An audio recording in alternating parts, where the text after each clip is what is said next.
Welcome to Stop Now. I'm Nate. I'm Melissa. Welcome to the show, and thank you for joining us today. I'm tongue-tied today, Nate.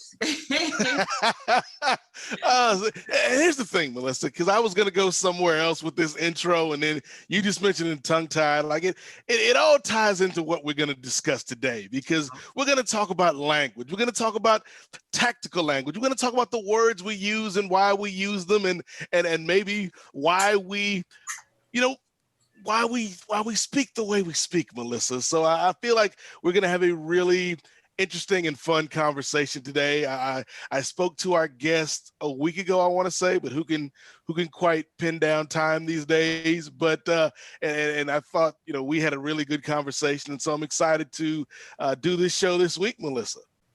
Well, now I'm excited. That was great, Nate. So let's bring in our guest. So welcome, Heron. Please tell everybody a little bit about yourself. I don't know where to start. I guess I could say one of the summaries of my work, well, let me just start with this. 95% of people, 95% of the time, live in a language-induced hypnotic trance. They believe everything they hear their language machine say, the voice in our head, the blather that goes on in there. Most people are literally entranced by that stuff. They actually believe whatever comes out of their mouth. And that explains pretty well what's going on the planet today. and I think that was one of the first things that kind of jumped into my head when we had our conversation last week, Heron, is the idea of the language machine, and the idea that, the voice, like you said, that a lot of us have in our heads that we feel like is that's us. That's us who talking. I am. Right. That's who I am. But Yeah. but you're saying that's not quite the case. Not even close to the case. It's what I call my language machine. It's various parts of my brain, and its job is to take all of my sense data, my eyes and my ears, and there's we got like 15 senses. There's not just 5. There's a bunch of other more subtle ones that we have. But to take all of that stuff and turn it into a story, about who I am and what's going on here and what reality is, whatever that word means. And we got this story going on that's been programmed into us since we were infants. I mean, the moment we are born, our parents start yakking at us, and we get this story about what's going on, and we end up being identified with it. We're taught that voice is me. That's who I am. Mm-hmm. And that's just not true. That's just not the way it is. I don't know what I'm going to say next. It's as much a surprise to me as it is to you. Not quite as much, because I've said a lot of this stuff more than once. But there's no time for me to sit here and think about what words I'm going to use in my next sentence or my next idea. This stuff just shows up. And where does it show up from? It's being generated by some parts of my brain that I call the language machine. And that most people, like I said, are literally entranced by that. But I'm optimistic that we're at a turning point in history, in the history of this planet, that we have been under the spell of the voice in our head for 200,000 years. And that is it's well on its way. We are waking up from that trance. That's what's part of explaining what's going crazy with the world today. The trance worked really well when we lived in caves and when we lived on, isolated little farming communities out in the middle of nowhere. But that trance just doesn't work anymore. It's breaking down, and people are beginning to wake up. How's that for a start? So how would somebody get out of that trance? How you separate yourself from all of that? Well, I don't have the curriculum finalized yet. I'm putting together a curriculum to assist people to do this. the first thing, well, the aim of it really is to what I call break the identification with the voice. Like, because most people think that that voice is who they are. So they believe everything they hear it say, they act on it. People kill one another and wars start and all sorts of stuff goes on because people have got these stories going on in their heads. And so the aim is to break the identification so that you don't just do whatever your language machine tells you to do. Mhm. You can listen to it and decide. I mean, sometimes it's very useful and other times it's toxic. But it's important to know the difference and to listen to it and decide whether it's a good idea or a bad idea, whatever your language machine is feeding you at the moment. This topic really causes our audience, and I'm speaking for myself too, caused me to think about things in a different way since the last time we spoke. But yeah, this is what's so interesting about this is the world really, I mean, when I talked about this stuff 30 or 40 years ago, or I talked about the voice in your head, people would like back away from me. The voice in my head. But nowadays, it's like everybody knows that. They go, oh, yeah. Or they go, oh, yeah, the voice in my head. They know. So this idea of the power of language and what it does to us is really beginning to catch on now. So these ideas are getting a lot of traction in the world. So it's exciting to see this because this is a turning point in human history. I mean, I say we've been entranced by the voice for 200,000 years. And a couple thousand years ago, a few individual weirdos began to awaken from the trance, and religions got started around those guys. And but nowadays, there are millions of people around the planet beginning to wake up. They may not talk about it this way. They may not think, oh, the language machine and I'm waking, they don't even have, but they're beginning to question all this stuff, and they're not totally entranced. So I'm really excited. The next 20 to 40 years, I expect to see this entire planet transformed. Can you speak a little bit about the concept of tactical language and what exactly does that term mean to you? Okay. Well, we use language for lots of things. We write love letters and poetry, and we go to the bowling alley and get drunk with our friends. And, we use language for a lot of stuff. But one of the the thing I'm interested in is when we use language in problem-solving situations or for analysis. When you're writing a love letter or getting drunk with your friends at a party, the precision of language isn't all that important, really. I mean, it's about other ways we use language that are perfectly reasonable and fun. But when you're doing analysis, we have to use language differently. And so tactical, that's what I mean by tactical language. All this stuff I'm talking about is only really useful in problem-solving situations. I mean, normally, when you're having fun and everything's going well, who cares? It's not important whether you're precise in the way you articulate your thoughts and all that. But when there's a problem, then you need to switch into this other mode and start being real clear about what words you're using to think about whatever it is you're trying to do. So what made you, wake up? You said that some people are starting to wake up, and about 24 years ago, people were thinking you were a little what when you were talking about it. So how did you have this awakening? Well, it's a 3-part story, and it takes a couple minutes to go through this. It started in 1967 when I was 21 years old, and I lived in a place called Manhattan Beach, California, a really nice little beach community. It was very quiet in the winter, but in the summer times, all the beachgoers showed up and all the girls in the bikinis and everything. It was great. It was a wonderful place to live. And at the time, I smoked cigarettes. and I was out of cigarettes. I lived 2 blocks south of the pier in Manhattan Mm-hmm. Beach, and right where the pier and the main street that runs parallel to the beach, where there's a little business community. There's a liquor store and various stores around there, and a few bars.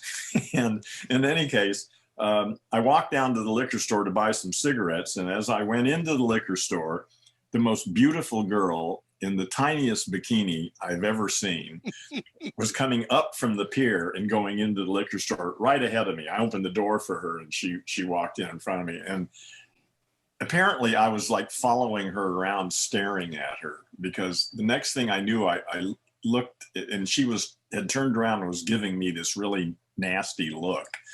And then I realized, I'm staring at her, So I reached, and I was standing right next to a used book rack. And so I reached over and grabbed a book off this used book rack and was holding the book up in front of my face so I could look at her. And the next thing I knew, I was up at the cash register. I don't remember actually. I mean, this was a long time. It was 55 years ago, so it's a long time ago. But in any case, I was up at the cash register, and apparently she had just walked out of the store, and I'm standing at the cash register with this book. And the guy says, "Do you want anything else?" And I said, "Yeah, give me 2 packs of Luckies." And I bought this book for 10 cents. It was a used paperback. And a couple packs of cigarettes, and walked home, opened the door, tossed the book in the trash can because I had no intention of reading it. I wasn't a reader. I mean, why would I read a book if I could watch television? So anyway, I don't know whether it was a week later or a month later, because I just was out of my mind. But at some point, I noticed there was something behind my trash can, and I looked again, and it was the book that I had bought, and there it was laying on the floor behind my trash can. So I picked it up and I started reading it, which is weird because, like I say, I wasn't a reader. I'm surprised I didn't just throw it in the trash can, but I didn't. I started reading it, and somewhere in the next hour or so, and I really don't know exactly what happened or where, but at some point I put the book down and my entire life collapsed.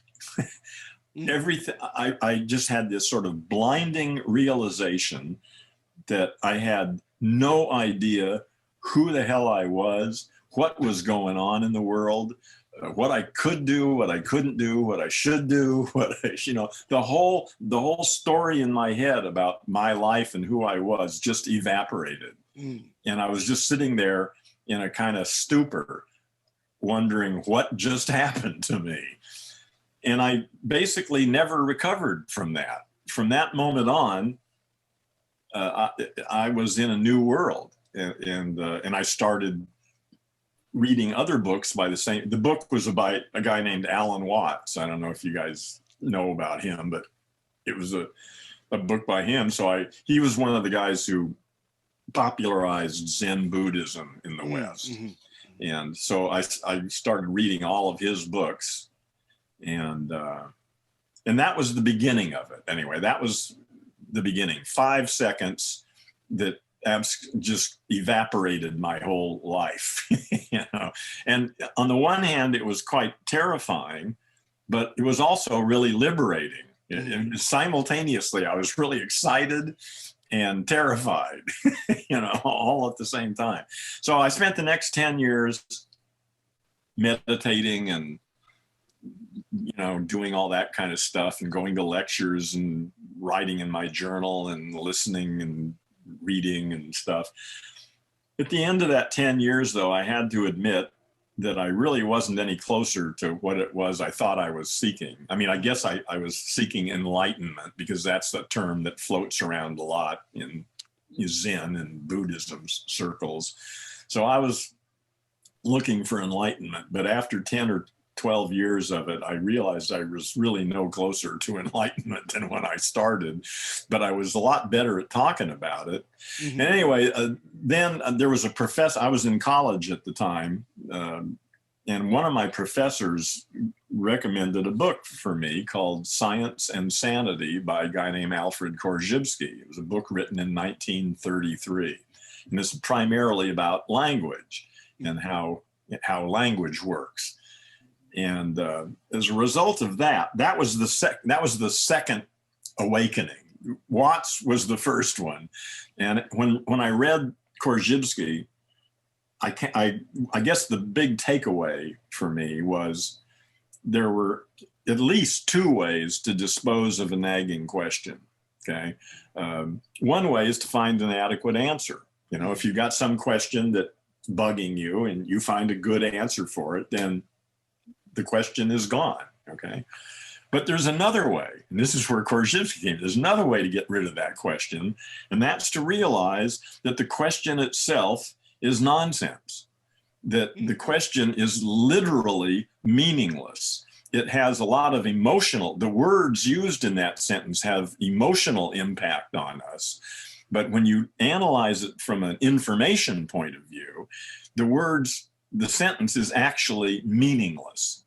And therefore, it can't even be asked, let alone answered. If I was to ask you, do colorless green ideas sleep furiously? You're not going to lose any sleep over that. You know, it's clearly nonsense. It's a sentence. Right. The adverbs and nouns and verbs and everything, they're all in the right place. And it sounds like a sentence. Do colorless green ideas sleep furiously?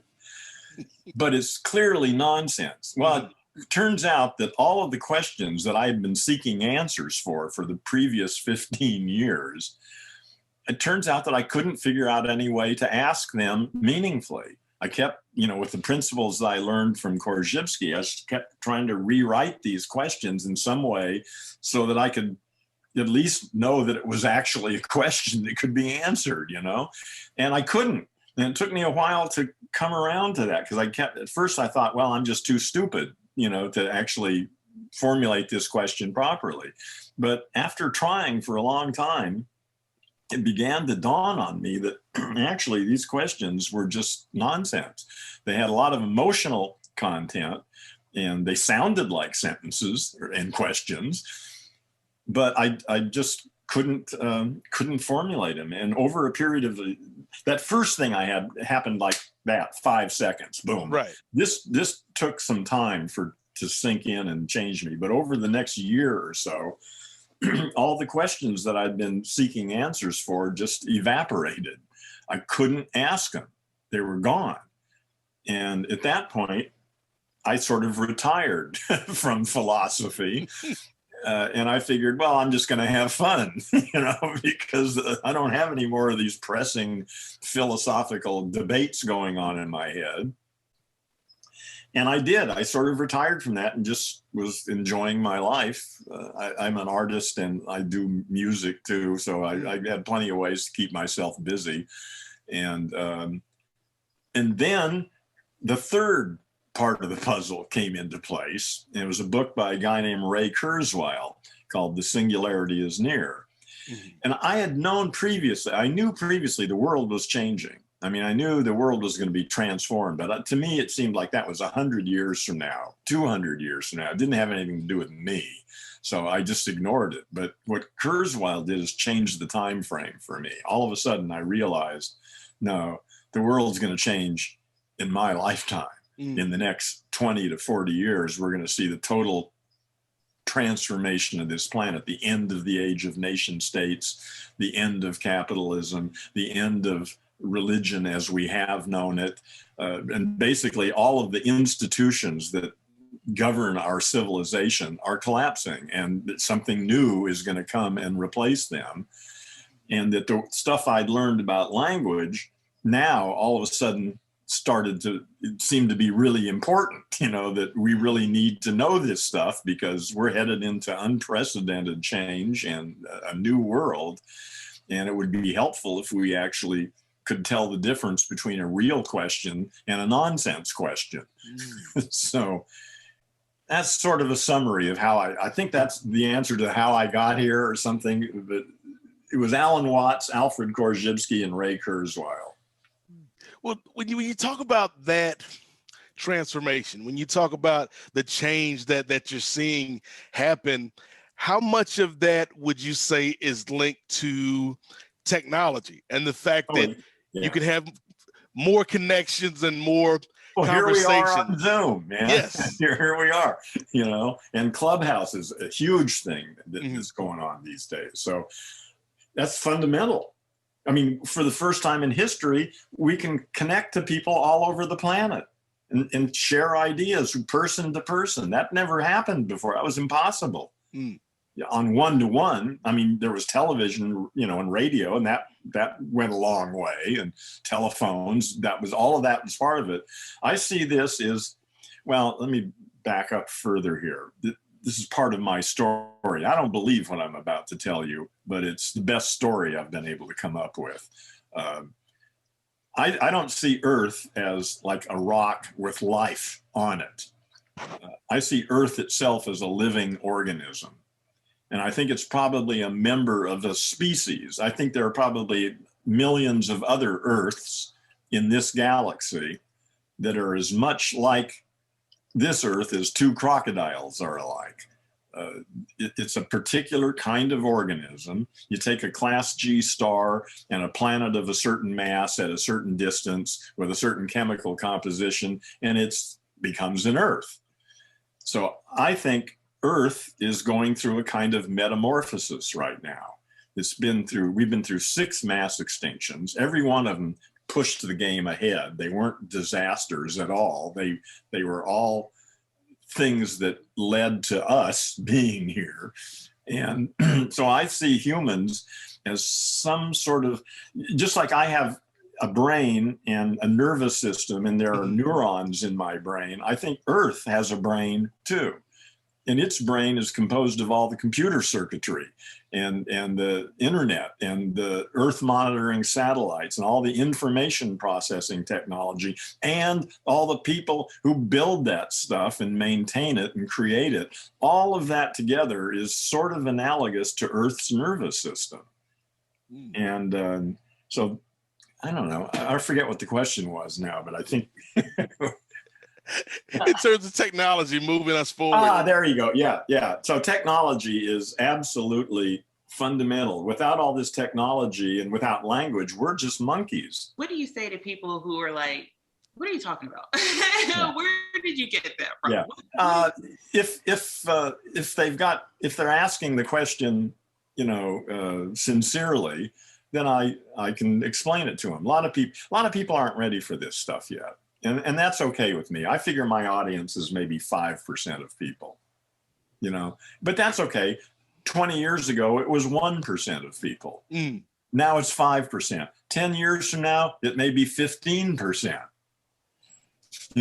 So this is when a caterpillar turns into a butterfly, in the beginning, it's just one weird cell doing some weird stuff. And then there's another cell that starts doing some weird stuff. And then there's some more. And it's a process that takes time and develops. And so we're we're late in this process, but the humans are waking up. Like I say, my sense is around 5%. I mean, I don't have any statistics to back that up, but that's just my guess.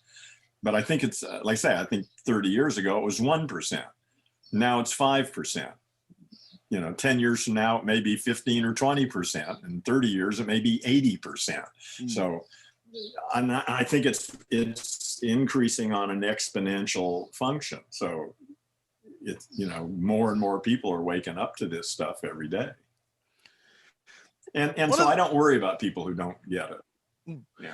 Well, one of the things that stuck with me from our last conversation, and I'm glad Melissa was here with us this week, because she and I both share the fact that, we make a lot of our living talking, whether it's broadcasting, voiceovers, whatever. And one of the things that we talked about last time, Heron, was, I think I had something to the effect of, I can come up with these things on the spot, whether it's a basketball game. I think, it was a basketball game analogy. And it's like, I can come up with these things on the spot, talking about the language machine. Yeah. And I believe what you said was like, those are all events that you've done so many times that it's just You're extrapolating this information from the machine. Yeah, you got a bunch of loops in there that you can pick out and use and alter them and shift them around and do a lot with them. And that's what I'm doing here. I mean, all this stuff I'm saying, I've said 50 times, 100 times, 1,000 times before, and so I can, they're all little, some of them are short, some of them are longer, and I can put them together in different orders and stuff. Yeah, but they're all sort of loops that I've got available to me.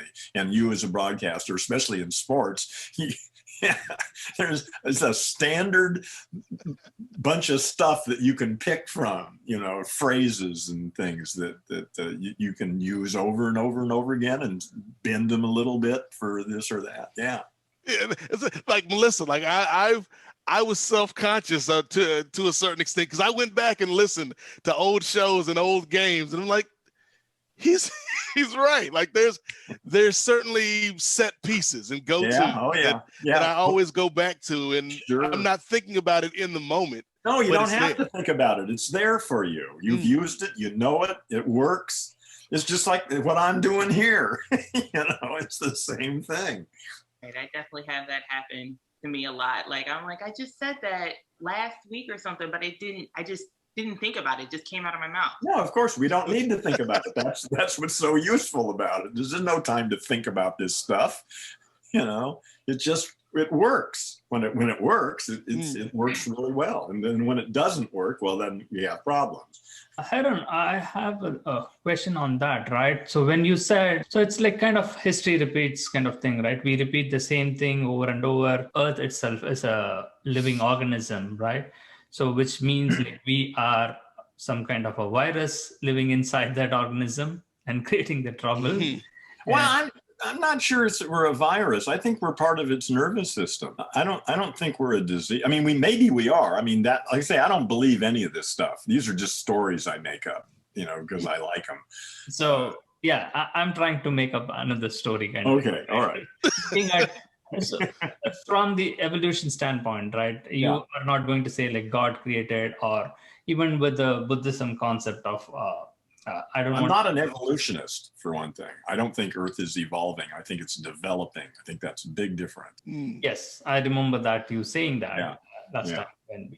So when you say that, in terms of philosophy, how even the words you say, like in terms of language, it's a poor translation, I would say. Like many philosophers in the East, they say this all the time. Buddhism is in the concept of nirvana or karma. They translate poorly into enlightenment, which is exactly the interpretation by different people as, am I enlightened? Is there a process to get enlightenment, or how do people differentiate? So a whole lot of questions everybody has in life, but they don't care about those things, but they go with the day-to-day, the normal stuff. And we pick up the easy things in the language and we repeat the same thing over and over. How do you compare those translations, and how do you see the effects of? Yeah. Well, I don't usually use the word enlightenment anymore because it's just, it's got so much baggage around it. I talk about breaking the identification with the voice in the head. And that to me is good enough. And part of this also is that I've sort of, I don't know how to talk about this still. This is still sort of the bleeding edge here. I don't really know what the word I actually refers to anymore. I mean, that was sort of the central issue of the whole thing, was trying to find out who I is or what I is and all that. But after 50 years of pursuing that question, I've come to the conclusion or to the realization that I don't have a clue what the word I actually refers to. That's like the biggest mystery in the universe. And I mean, I've got a story for it. I mean, about what it is, but I certainly don't think I really know, or maybe I know, but I just haven't been able to put any of it into language. I have yet to find any sentences composed of words about what the word I refers to that satisfies me. Everything I've ever heard anybody say, I just thought, bullshit. I don't get that. It doesn't make any sense to me. So, so that's sort of fundamental to me, is that I think it's coming to terms with the mystery. I mean, actually, like I say, the last 10 years of my life have been the best 10 years. I'm the happiest I've ever been. And I think a large part of that is that, like I say, the fact that I didn't know who I was for 40 years used to bother me. That was the source of irritation. Now that I've sort of come to terms and accepted the mystery of the whole thing, it's really wonderful. I don't need to know that. I don't know what to say, but I'm perfectly comfortable not knowing it.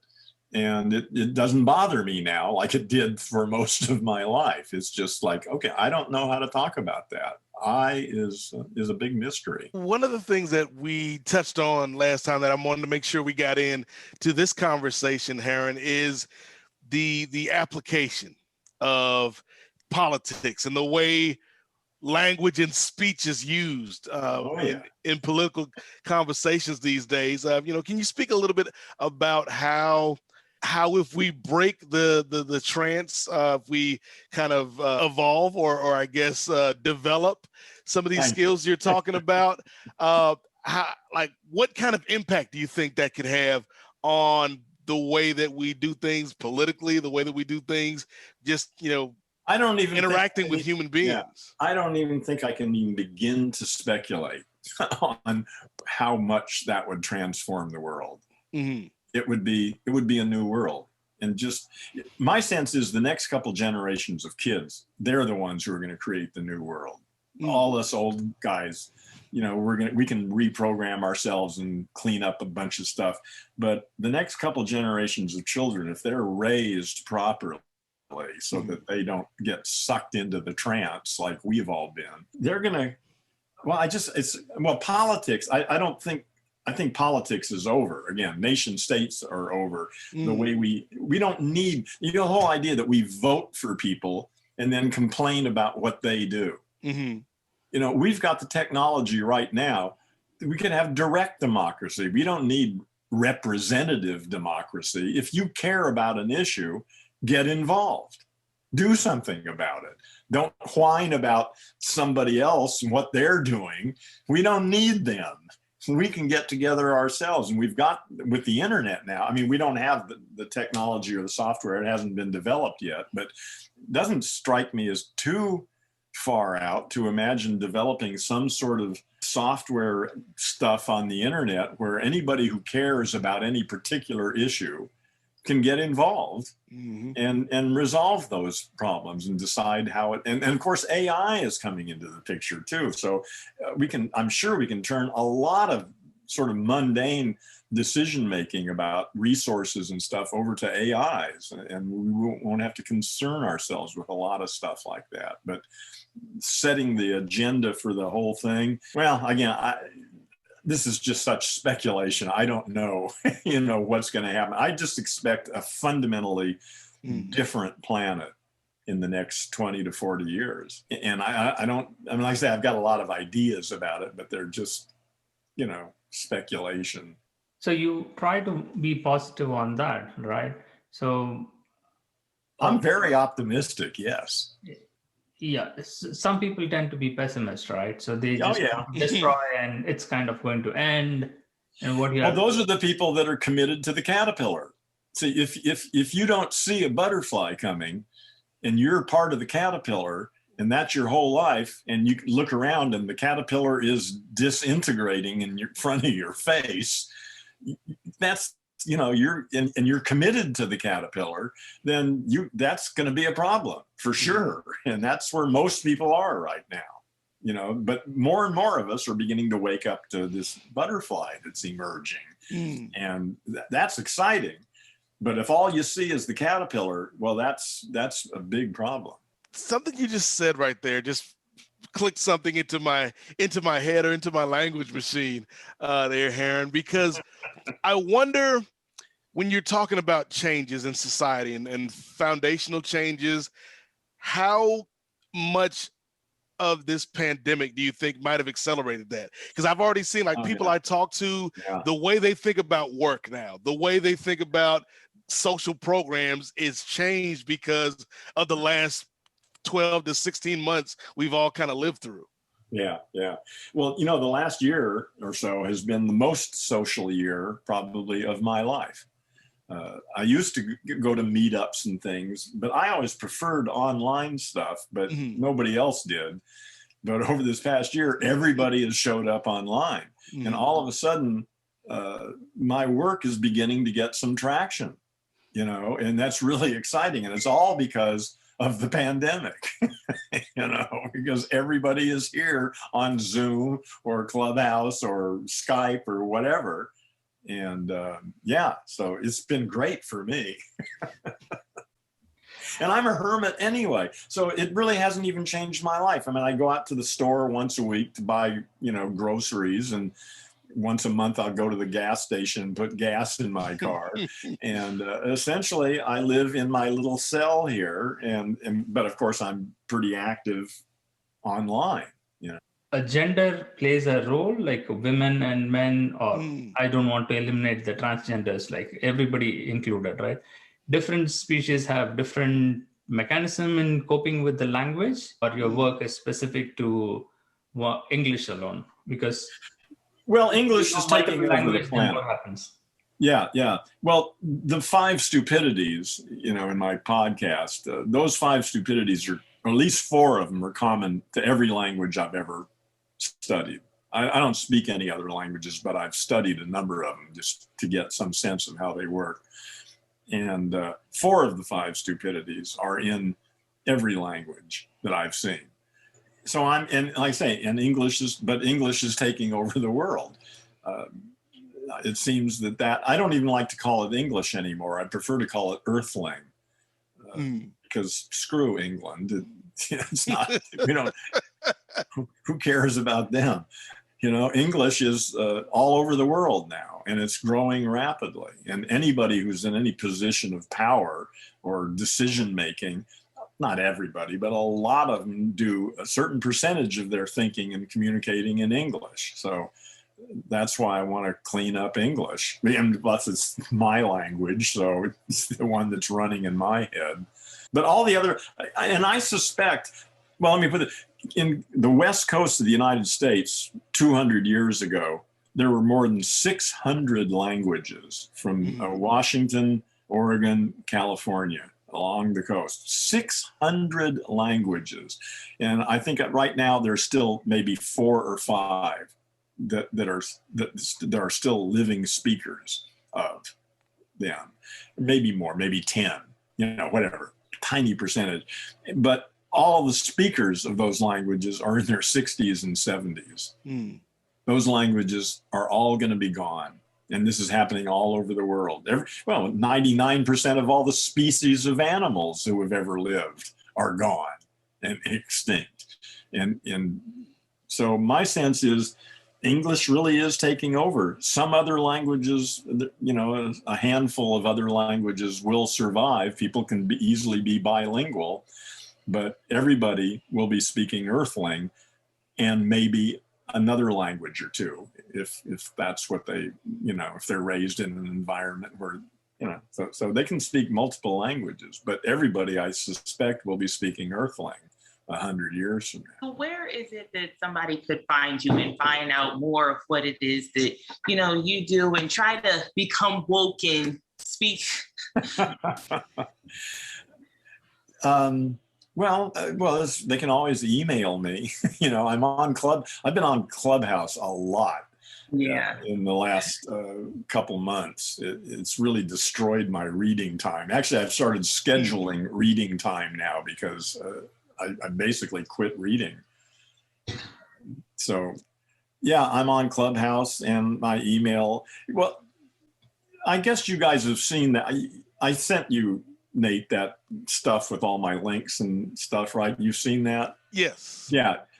Yeah, I don't mind if you publish any of that stuff. If people want to get a hold of me, I mean, this is my obsession in life. There's, it doesn't take much to get me talking.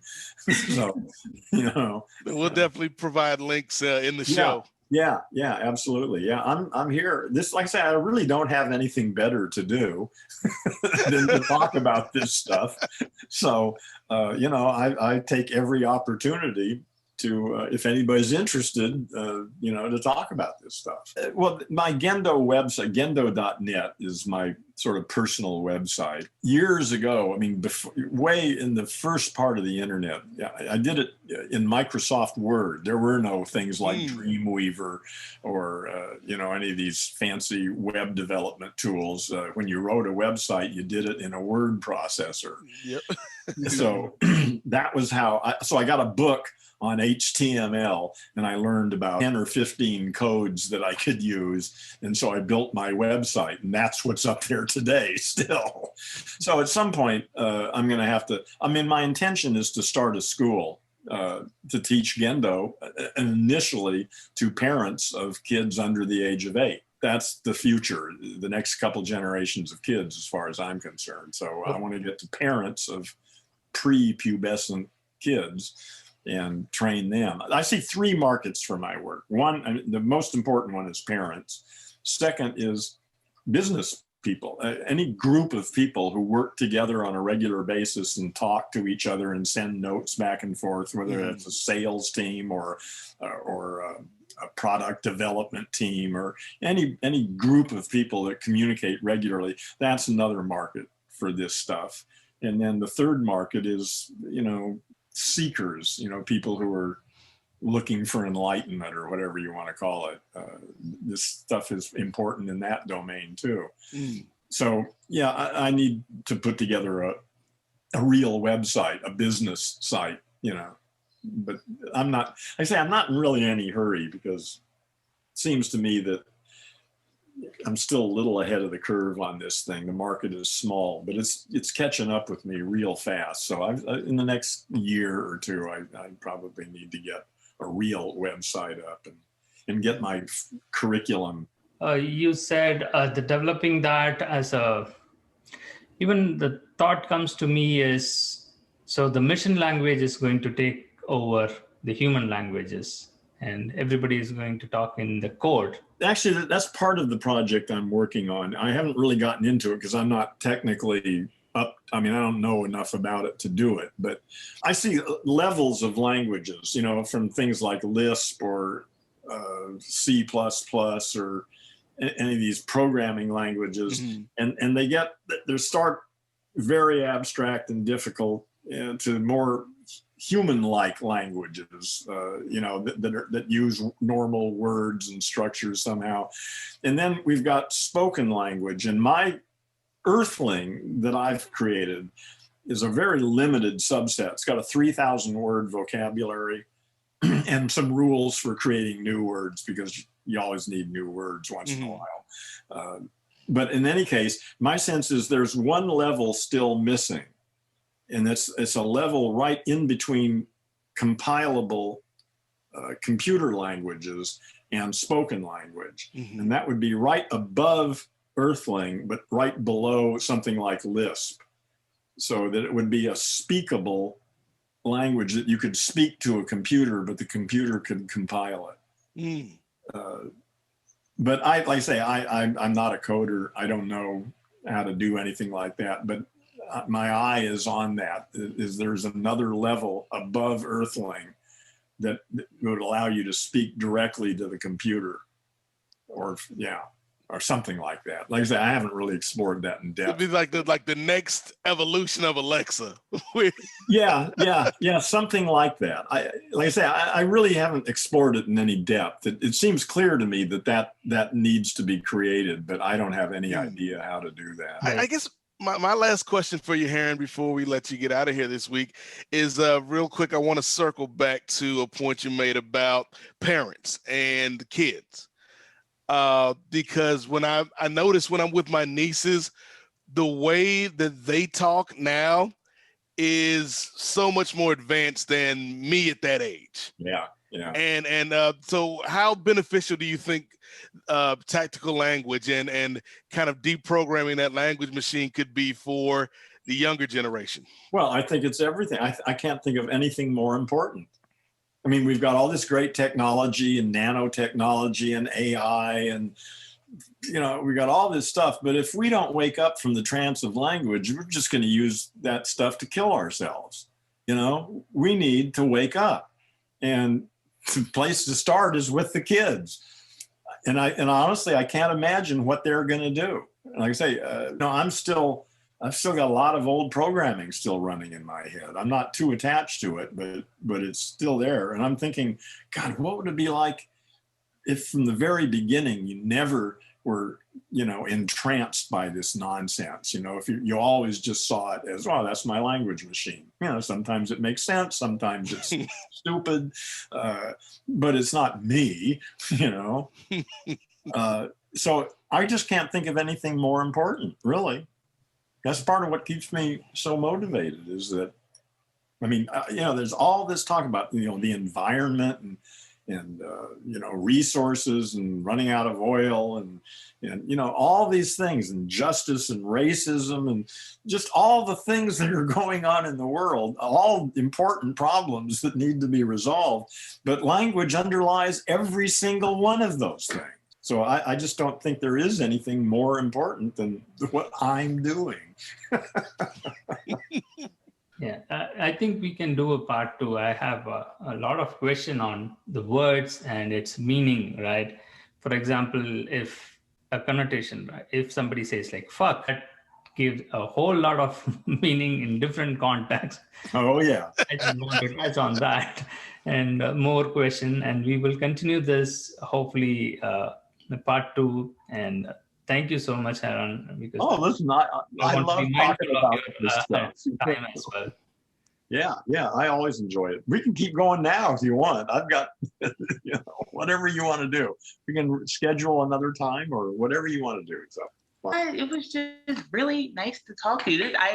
Very different, but you did bring up a lot of points that I've been thinking, like especially like during COVID, I've started to realize more things about, myself, or, my parents have instilled different things in me. And I'm like, that's not who I really am. So, I had that time to be able to figure things out. I never would have thought of it as my language machine, but it's definitely, I like it. Yeah. It's nice to hear the same things that I've been thinking and hear it in a different way of saying it. So It's been really nice to have you here today. Well, Melissa, thank you so much. I appreciate it. Yeah. Absolutely. So we are going to wrap this up because y'all know I am the timekeeper. And one day we will break ourselves from the trance of Melissa's stopwatch, ladies and gentlemen. Well, thank you again, Heron, so much for coming on today. Oh, it's my pleasure. Thank you for inviting me to talk about what I love talking about. No problem. All right. Well, everybody, y'all enjoy your days, your weekends, and bye for now. Stop Now, a social experiment enterprise.